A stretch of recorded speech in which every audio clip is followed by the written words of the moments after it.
우리의 도움 되시는 그 하나님의 은혜가 풍성한 이 한 주 되시길 예수님의 이름으로 축복합니다. 우리 이렇게 한번 오늘은 인사를 나누고 시작했으면 합니다. 하나님의 풍성한 은혜를 누리시기 바랍니다 하고 우리 옆에 한번 인사 나눠볼까요? 옆으로 뒤로. 하나님의 풍성한 은혜를 누리시는 한 주 되시기를 바랍니다. 네, 감사합니다. 풍성한 은혜의 기쁨이 참 온 땅을 적시는 이 단비처럼 우리 예배하는 성도님들 마음 가운데 가득하시기를 바랍니다. 이제 여름방학이 끝나가고 있습니다. 아마 자녀들 두신 분들 이제 곧 아이들의 개학을 기다리고 계실지 모르겠네요. 방학 끝나갈 무렵에 아이들이 참여하고 싶어하는 캠프가 있어서 데려다 주면서 지난주 서울에 다녀왔습니다. 다녀오면서 느낀 것은 영주가 참 살기 좋다. 얼마나 좋은지 모릅니다. 영주가 참 살기 좋다. 그리고 서울은 놀기가 좋고 쇼핑하기 좋다. 네, 이제 저에게 이렇게 좀 정리가 되었습니다. 그리고 만나는 많은 분들에게 제가 얼마나 영주 자랑을 많이 하고 왔는지 모릅니다. 물도 좋고 공기도 좋고 사람도 좋고 무엇보다 우리 동산교회 좋다고 한참 자랑을 하고 왔습니다. 그렇게 많은 만남을 갖고 또 좋은 일들을 또 경험하고 누리며 그러한 시간을 보냈는데 마음에 한 가지 언짢은 일이 하나 있었습니다. 네, 제가 운전을 하다가 이제 약속 장소에 가기 위해서 가는 도중 우회전을 하려고 신호를 기다리고 있었습니다. 횡단보도 신호가 끝나고 지나가려고 하고 있었는데 이 신호도 굉장히 길었고 또 지나가는 사람도 끊임없이 이어졌습니다. 그래서 제 차 뒤로 줄을 서는 차들이 참 많이 있었습니다. 사람이 다 지나고 신호가 바뀌어서 이제 우회전을 하려고 하는데 갑자기 뒤에서 차가 쌩 오더니 제 앞으로 탁 하고 끼어드는 거예요. 얼마나 머리를 들이밀던지 아마 제가 멈추지 않았으면 그대로 사고가 날 상황이었습니다. 순간 이런 생각이 들었습니다. 뒤에서 기다려야지 어떻게 자격도 없으면서 염치 없이 끼어드나. 제가 멈춰서서 끼워줘서 가기는 했는데 좀 괘씸해서 뒤에서 빵 하고 한번 신호를 울렸습니다. 참 우리가 사는 세상이 이렇죠. 늘 자격을 따집니다. 입학도 취업도 대출도 사람과의 관계도 그렇습니다. 학점이 얼마인지, 스펙은 어떤지, 나이와 건강과 신용은 괜찮은지 이런저런 것을 따지며 조건을 따지며 사람을 만나고 관계를 맺는 세상이죠. 한번 대출을 받으려고 하면 얼마나 철저하게 따지는지 혀를 내두를 정도입니다. 기준에 미치지 못하면 그 문 앞에서 다시 돌아가야 하죠. 준 만큼 받고 자격이 있어야 대접을 받고 성과로 값이 매겨지고 당한 만큼 갚아주는 것이 이 세상이 돌아가는 방식입니다. 문제는 우리가 이런 세상에 익숙해져서 어느새 우리의 신앙마저도 이것을 따질 때가 많다는 것입니다. 내가 이만큼 믿었으니까, 내가 이만큼 헌신했으니까 이 정도는 들어주셔야지, 이 정도는 내가 받을 자격이 있지. 하나님 앞에서도 내가 한 일에 대해 받을 것을 계산합니다. 세상의 계산법이 교회의 사역과 우리의 기도의 자리까지 흘러 들어온 것이죠. 한 번은 여러 종교를 비교하는 학회가 열렸습니다. 학자들이 이런 질문을 놓고 토론을 하였습니다. 세상의 수많은 종교 가운데 기독교만이 세상에 내놓을 수 있는 독특한 것이 무엇이 있는가? 이걸 가지고 갑론을박이 오갔습니다. 그때 회의에 뒤늦게 들어온 C.S. 루이스가 무슨 이야기냐고 물었습니다. 사람들이 설명을 하자 루이스는 조금도 망설이지 않고 이렇게 대답을 하였습니다. 그거야 쉽죠. 은혜입니다. 은혜. 다른 종교들은 인간이 무언가를 해서 신에게 도달하려고 합니다. 노력하면 보상이 오고 공을 쌓으면 복을 받습니다. 그러나 복음의 놀라움은 우리가 하나님께 도달하기 전에 하나님께서 그리스도 안에서 먼저 우리에게 오셨다는 것입니다. 우리가 받는 은혜는 공로에 대한 보상이 아닙니다. 자격 없는 사람에게 하나님께서 베푸시는 사랑입니다. 8월 한 달 동안 이 마태복음을 통해서 은혜에 대한 말씀을 같이 묵상하고 있습니다. 찾아오시는 은혜, 또 기다려주시는 은혜, 받아주시는 은혜를 나누었습니다. 오늘 본문에서 예수님은 두로와 시돈 지방에서 이스라엘 경계 밖에 있던 한 가나안 여인을 만나십니다. 지금까지와는 달리 여인이 먼저 예수님을 찾아옵니다. 딸의 문제를 안고 절박하게 소리를 질렀습니다. 그런데 여인이 예수님께 나아가는 길에는 넘어야 할 벽들이 많았습니다. 오늘 이 여인을 통해서 은혜 받을 수 있는 자리가 어디인지, 그리고 우리가 받는 은혜가 어떤 것인지 함께 나누고자 합니다. 첫째로 이 여인이 예수님께 나아갈 때 인종과 역사의 벽이 있었습니다. 오늘 본문 22절 말씀입니다.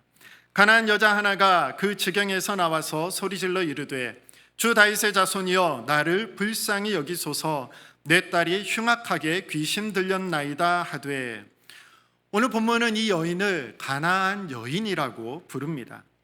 같은 사건을 기록한 마가복음에서는 이 여인을 수로보니게 여인이라고 지역 이름을 쓰는데, 마태는 일부러 가나안이라는 옛날 이름을 사용하고 있습니다. 이 가나안은 약속의 땅에 들어간 이스라엘이 오랫동안 싸워야 했던 곳입니다.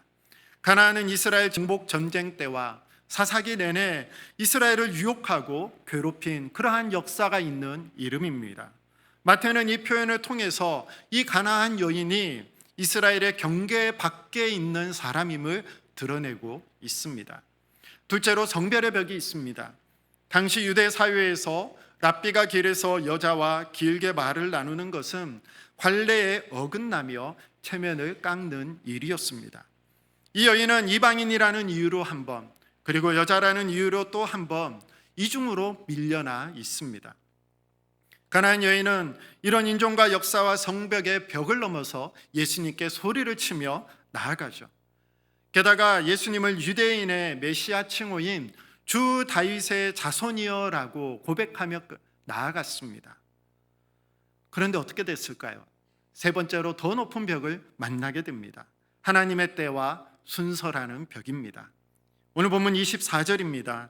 예수께서 대답하여 이르시되 나는 이스라엘 집에 잃어버린 양 외에는 다른 데로 보내심을 받지 아니하였노라 하시니, 하나님의 구원은 먼저 이스라엘을 통로로 삼아 그들을 통해 마침내 모든 족속에게 흘러가도록 계획되었습니다. 이미 창세기 12장 3절에서 하나님은 아브라함에게 이렇게 말씀하시죠. 땅의 모든 족속이 너로 말미암아 복을 얻을 것이라, 이렇게 말씀하셨습니다. 이스라엘이 먼저인 것은 이스라엘만을 위한 것이 아니라 이스라엘을 통해서 온 세상 족속이 복을 받게 하려는 하나님의 구원 계획의 순서이죠. 그러나 다른 데로 보내심을 받지 않았다, 이 말씀은 당장 절박한 이방 여인에게는 자신이 설 자리가 전혀 없다라는 거절로 들렸을 것입니다. 자격을 따지면 이 여인은 내세울 혈통도 지위도 조건도 하나도 없었습니다. 그러나 자격이 가장 없어 보이는 그 자리가 은혜가 시작되는 자리가 되었습니다. 로마서 5장 8절 말씀입니다. 우리가 아직 죄인 되었을 때 그리스도께서 우리를 위하여 죽으심으로 하나님께서 우리에 대한 자기의 사랑을 확증하셨느니라. 아멘. 제가 가장 좋아하는 말씀 중 하나입니다. 우리가 어떠한 상태인가요? 받을만 할 때 우리가 자격과 조건이 있어서 이런 우리를 위해 예수님이 이 땅에 오셔서 십자가를 지신 것이 아니라 말씀합니다. 우리가 아직 죄인일 때, 어떠한 공로도 받을 만한 조건과 자격이 없는 그때에 예수님께서 우리를 위해 십자가를 지셨다라고 말씀을 하고 있습니다. 은혜는 자격을 갖춘 다음에 상으로 주어지는 것이 아닙니다. 다윗이 왕이 되었을 때에 요나단의 아들 무비보셋을 데려오라 말을 하게 되죠. 무비보셋은 다윗의 친구 요나단의 아들이요 사울의 손자였습니다. 어떻게 보면은 다윗의 원수인 사울 집안의 사람이었죠. 어릴 때 유모의 품에서 떨어져 두 발을 다 저는 사람이었습니다. 그런데 다윗이 이 무비보셋을 찾아서 자신의 식탁, 자신의 상에 앉게 합니다. 무비보셋의 공로 때문이 아니라 그의 아버지 요나단과 맺은 언약 때문에 무비보셋을 찾아 은혜를 베풀어 주었습니다.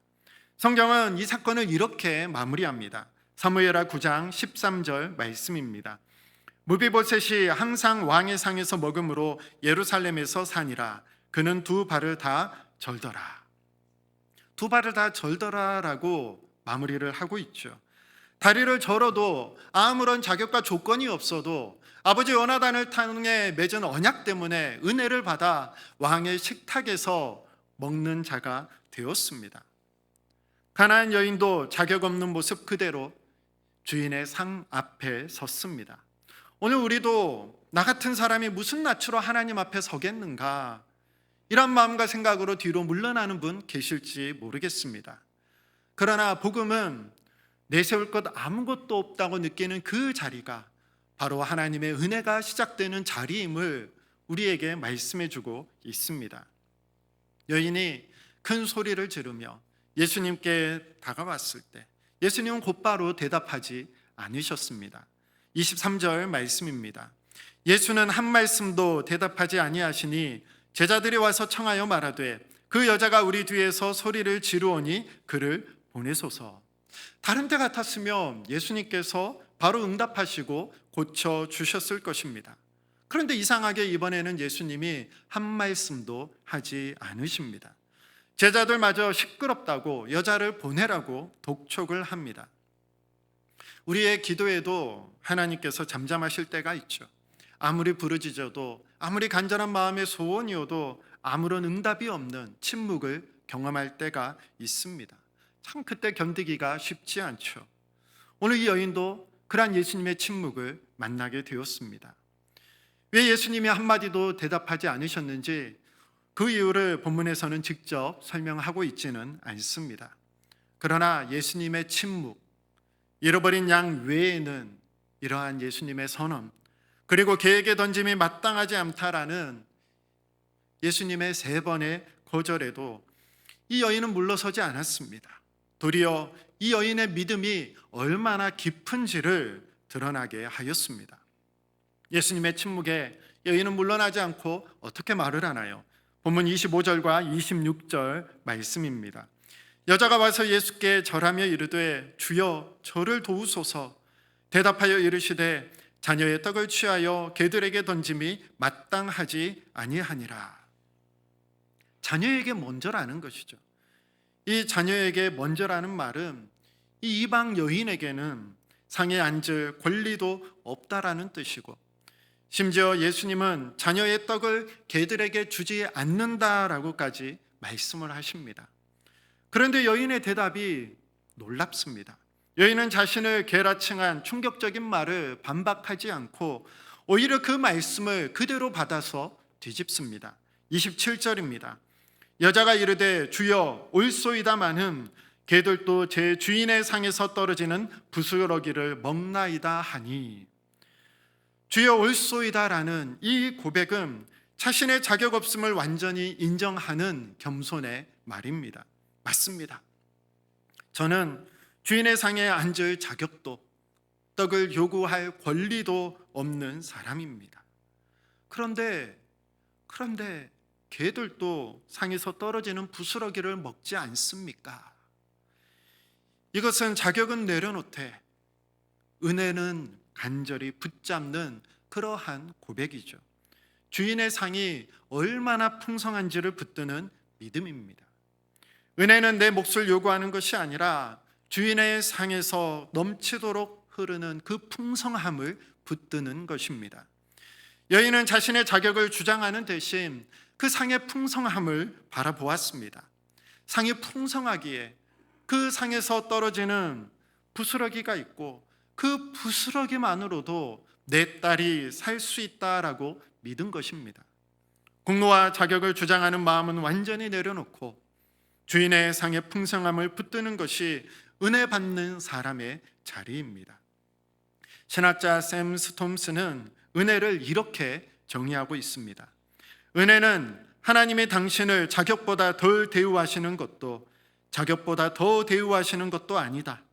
은혜는 하나님이 자격이라는 것을 조금도 고려하지 않으시고 오직 그분 마음의 무한한 선하심과 주권적 자비를 따라 당신을 대우하시는 것이다.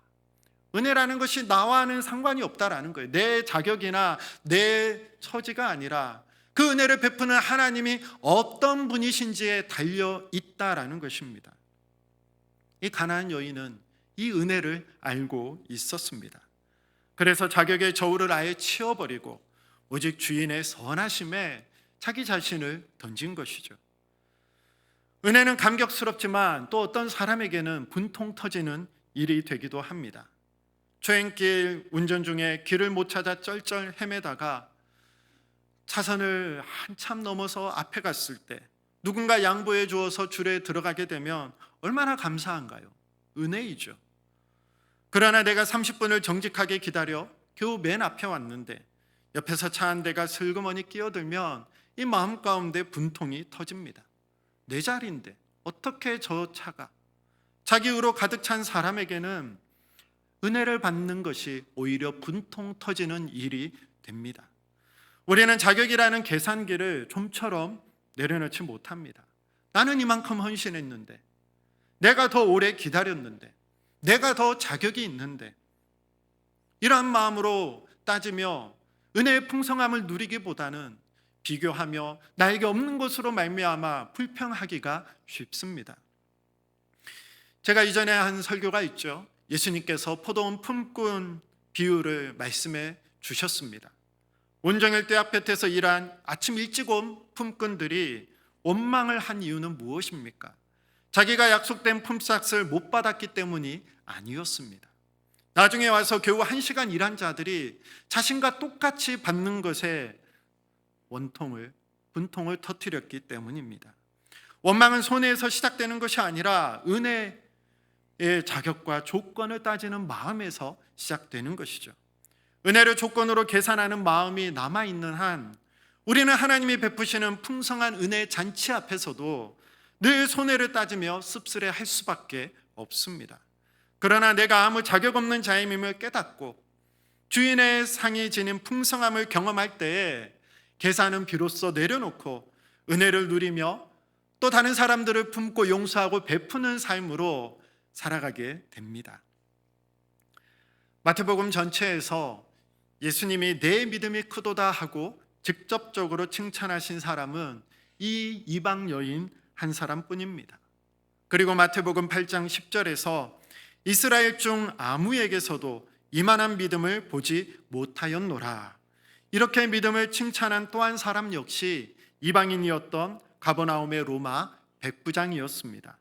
유대인을 위해 기록된 마태복음에서 정작 믿음으로 칭찬받은 이들은 모두 유대 경계 밖의 이방인이라는 것이 놀랍습니다. 이 여인이 칭찬을 들었어요. 28절 말씀입니다. 이에 예수께서 대답하여 이르시되 여자여 내 믿음이 크도다, 내 소원대로 되리라 하시니 그때로부터 그의 딸이 나으니라. 이 여인의 믿음이 컸던 이유는 어떠한 거절과 그리고 척박한 환경 속에서도 예수님을 향해 구하고 신뢰하기를 멈추지 않았기 때문입니다. 인종의 벽이 막아섰습니다. 성별의 벽이 막아섰습니다. 제자들의 거센 반대가 있었고 심지어 예수님의 말씀도 차가운 거절로 들렸습니다. 그러나 그 모든 벽이 도리어 이 여인을 예수님께로 더 가까이 끌어들였습니다. 여인을 예수님 앞으로 밀어붙인 것은 딸을 향한 이 절박한 사랑 때문이었죠. 그러나 그 자리를 끝까지 지키게 한 것은 이 여인의 사랑을 넘어서서 주인의 상이 지닌 풍성함이 있었기 때문입니다. 이 가나안 여인은 이 주인의 상이 얼마나 풍성한지를 바라보았습니다. 이런 여인을 향해서 예수님은 내 믿음이 크도다 하고 칭찬을 하셨죠. 이 여인이 구한 것은 겨우 부스러기, 상에서 떨어지는 부스러기 하나였습니다. 상 위에 차려진 화려한 만찬이 아니라 상 바닥으로 떨어지는 작은 조각 하나였습니다. 그러나 그 부스러기 하나만으로도 딸을 괴롭히던 흉악한 귀신이 즉시 물러갔습니다. 주인의 상이 얼마나 놀랍고 풍성합니까? 거기에서 떨어지는 부스러기 한 조각에도 어둠을 몰아내는 놀라운 힘이, 놀라운 권능이 담겨 있습니다. 생각해 보십시오. 우리가 하나님께 구하는 것, 늘 부스러기만큼 소심하고 작습니다. 우리의 상상력은 좁고 우리의 기도의 제목은 초라할 때가 많습니다. 그러나 그 부스러기를 내려주는 그 하나님의 상은 온 세상을 먹이고도 남을 만큼 풍성한 놀라운 상입니다.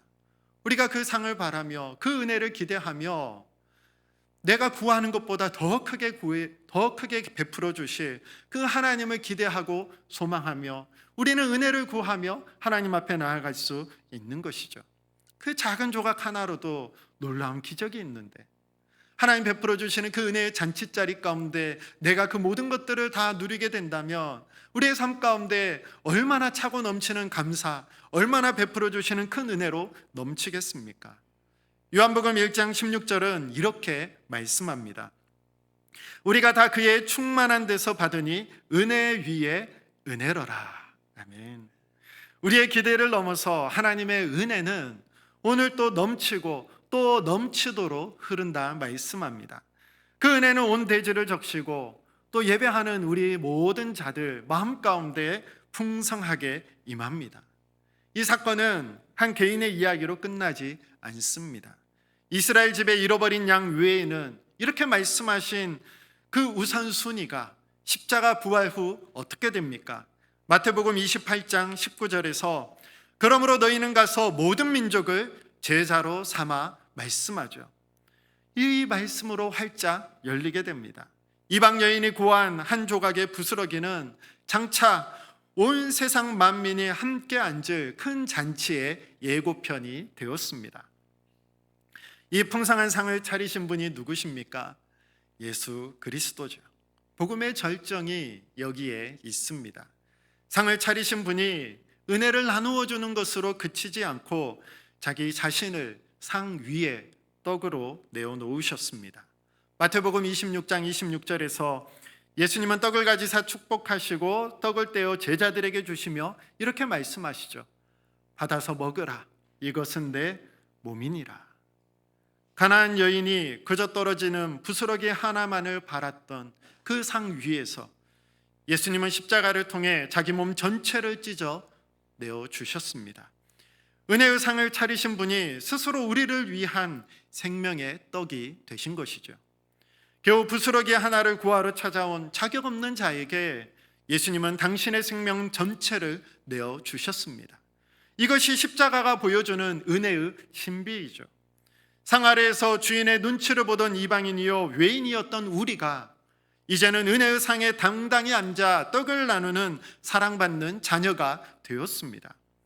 참된 큰 믿음이란 자기의 자격을 열심을 증명하는 것이 아닙니다. 자신은 부스러기 하나도 마땅히 누릴 수 없는 자임을 겸손히 인정하고 나를 위해 몸을 찢으신 예수 그리스도의 풍성함으로 내 영혼을 채우는 것이 큰 믿음이죠. 우리가 성찬의 떡을 입에 넣을 때마다 우리는 가나안 여인이 엎드리던 그 바로 은혜의 상 앞에 다시 앉게 되는 것이죠. 겨우 부스러기나 얻어 가려고 왔던 우리가 나를 위해 전부를 내어주신 예수님을 마음 가운데 품고 돌아가는 것이 바로 예배요 성찬의 자리입니다. 가나안 여인은 오늘 우리에게 은혜 받는 자리가 어디인지를 보여줍니다. 그 자리는 내 자격이나 공로를 내세우는 자리가 아니죠.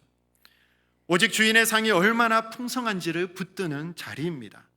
나는 아무 자격도 없지만 하나님이 베푸시는 은혜의 상은 부스러기만으로도 나를 살린다는 것이죠.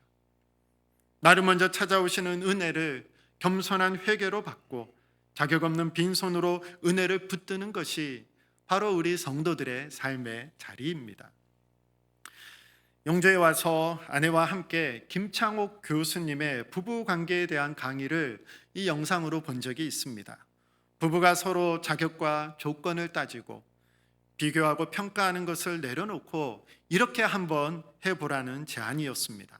자신이 가장 듣고 싶은 말이 무엇인지 서로에게 솔직하게 이야기를 해보고 틈나는 대로 그 말을 서로에게 건네주라는 것이었습니다.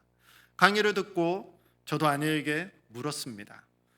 저는 아내에게 잘하고 있어요, 이러한 격려를 듣고 싶다고 말을 했고, 또 아내는 저에게 고생이 많아요, 이러한 위로를 듣고 싶다고 했습니다. 그래서 그날 이후로 저희 부부는 하루에도 몇 번씩 틈 나는 대로 이 말을 주고받고 있습니다. 내가 잘했든 못했든, 그 말을 들을 자격이 있든 없든 상관없이 부스러기 같은 작은 말 한마디가 서로에게 얼마나 큰 위로가 되고 힘이 되었는지 모릅니다. 우리 성도님들은 예수님께 꼭 듣고 싶은 말이 있다면 어떤 말을 듣고 싶으신가요? 가나안 여인은 예수님께로부터 내 소원대로 되리라, 그토록 원하던 그 은혜의 말을 들었습니다. 말씀을 묵상하고 준비하면서 저 역시 나는 예수님께 어떤 말을 듣고 싶나 하고 곰곰이 생각해 보았습니다. 그러다 요한복음 13장 1절 말씀이 떠올랐습니다. 아들아, 너를 끝까지 사랑한다. 참, 예수님이 나에게 언제나 이 말씀을 해주신다면 얼마나 큰 위로요 힘이 될까. 작은 말 하나일지라도 참 나에게 베푸시는 그 은혜와 그 말이 얼마나 큰 용기가 되겠나 생각을 해보았습니다. 우리 성도님들도 성경을 펼쳐서 예수님께서 이미 나에게 약속하신 그 수많은 사랑의 고백 중 하나를 찾아보시기 바랍니다. 그 말씀을 들을 자격도 조건도 없어도 괜찮습니다. 주님의 상은 이미 풍성합니다. 이번 한 주 내가 듣고 싶은 약속의 말씀을 마음 깊이 떠올리며 아침에 일어났을 때, 그리고 또 기도할 때, 그리고 틈이 날 때마다 자신을 향해서 믿음으로 선포해 보시기를 바랍니다. 자격 없는 우리에게 다가와서 몸을 찢어 내주신 예수님이 풍성한 은혜의 말씀으로 능히 한 주를 살아가게 하실 것입니다. 그리고 이 은혜의 고백은 나 혼자 듣고 끝내 말이 아니죠. 우리 곁에는 은혜의 한마디를 간절히 기다리는 그런 사람들이 많이 있습니다. 교회에 처음 나와서 모든 것이 낯설고 어색한 새 가족이 있을 수 있죠. 그리고 관계의 장벽에 가로막혀 인사조차 제대로 건네지 못하고 외로이 돌아가는 다문화 가정이 있을 수 있습니다. 그 외에 이번 한 주 생각나는 사람이 있다면 나에게 예수님이 이런 말씀을 해주셨는데, 내가 이 말 한마디로 얼마나 큰 위로를 받고 얼마나 큰 은혜를 누리는데, 나도 저 사람에게 은혜의 말을 나를 통해서 예수님이 건네고 싶어하는 격려의 말 한마디를 건네야겠다. 그렇게 한 주간 여러분 다짐하시고 또 만나고 관계 맺는 사람에게 내가 받은 은혜의 말을 전해줄 수 있는 그러한 한 주간 되시기를 바랍니다.